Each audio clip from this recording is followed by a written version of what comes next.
Hi friends, അസ്സാം വലൈക്കും. അപ്പോൾ ഞാനിന്ന് വന്നിട്ടുള്ളത് നല്ല ടേസ്റ്റി ആയിട്ടുള്ള ഒരു ബീഫ് റോസ്റ്റിൻ്റെ റെസിപ്പി ആയിട്ടാണ്. അപ്പോൾ എല്ലാവരും ഒന്ന് വീഡിയോ ഫുള്ളായിട്ട് സ്കിപ്പ് ചെയ്യാതെ കണ്ടു നോക്കുക.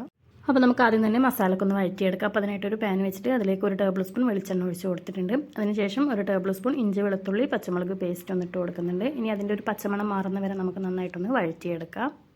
അപ്പോൾ ഇതൊക്കെ ഒന്ന് ഏകദേശം ഒന്ന് വഴന്ന് വന്നിട്ടുണ്ട്. ആ ഒരു സമയത്ത് അതിലേക്ക് ഒരു മീഡിയം സൈസിലുള്ള 3 സവാള ഇതേപോലെ ഒന്ന് കട്ട് ചെയ്തതും കൂടെ ചേർത്ത് കൊടുക്കുന്നുണ്ട്. ഇതിലേക്ക് ആവശ്യത്തിനുള്ള ഉപ്പും കൂടെ ചേർത്ത് നമുക്ക് നന്നായിട്ടൊന്ന് വഴറ്റിയെടുക്കാം. ഇനി നമുക്കിതിലേക്ക് ഒരല്പം കറിവേപ്പില ചേർത്ത് കൊടുക്കാം. ഇപ്പോൾ നമ്മുടെ സവാളൊക്കെ ഒന്ന് ഏകദേശം വാടി വന്നിട്ടുണ്ട്. ഈ ഒരു സമയത്ത് നമുക്കിതിലേക്ക് തക്കാളി ചേർത്ത് കൊടുക്കാം. ഞാനൊരു മീഡിയം സൈസിലുള്ള 2 തക്കാളിയാണ് ഇവിടെ എടുത്തിട്ടുള്ളത്.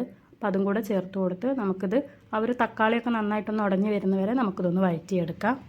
ഇപ്പോൾ നമ്മുടെ സവാളയും തക്കാളിയൊക്കെ നന്നായിട്ടൊന്ന് വഴന്ന് വന്നിട്ടുണ്ട്. ഇനി നമുക്കിതിലേക്ക് പൊടികളൊക്കെ ചേർത്ത് കൊടുക്കാം. എരിവിന് വേണ്ടിയിട്ട് 1 ടീസ്പൂൺ മുളക് പൊടി, 2 ടീസ്പൂൺ മല്ലിപ്പൊടി, 1/4 ടീസ്പൂൺ മഞ്ഞൾപ്പൊടി, 1/4 ടീസ്പൂൺ കുരുമുളക് പൊടി, 1/4 ടീസ്പൂൺ ഗരം മസാല, 1/4 ടീസ്പൂൺ ജീരകപ്പൊടി, വലിയ ജീരകത്തിൻ്റെ പൊടിയാണ് ചേർത്ത് കൊടുത്തിട്ടുള്ളത്.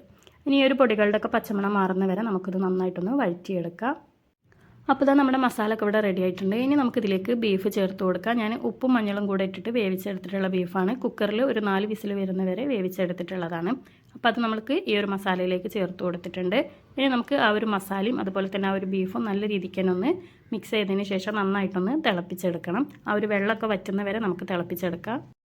അപ്പോൾ നമ്മുടെ ബീഫിലുള്ള വെള്ളം ഏകദേശം ഒന്ന് വറ്റി തുടങ്ങിയിട്ടുണ്ട്. അപ്പോൾ നിങ്ങൾക്ക് ഇതേപോലെ മതിയെന്നുണ്ടെങ്കിൽ ഈ ഒരു സ്റ്റേജിൽ നിങ്ങൾക്ക് ഓഫ് ചെയ്ത് കൊടുക്കുക. അപ്പോൾ ഞാനിവിടെ ഒന്നും കൂടെ ഒന്ന് ഡ്രൈ ആക്കി എടുക്കുന്നുണ്ട്.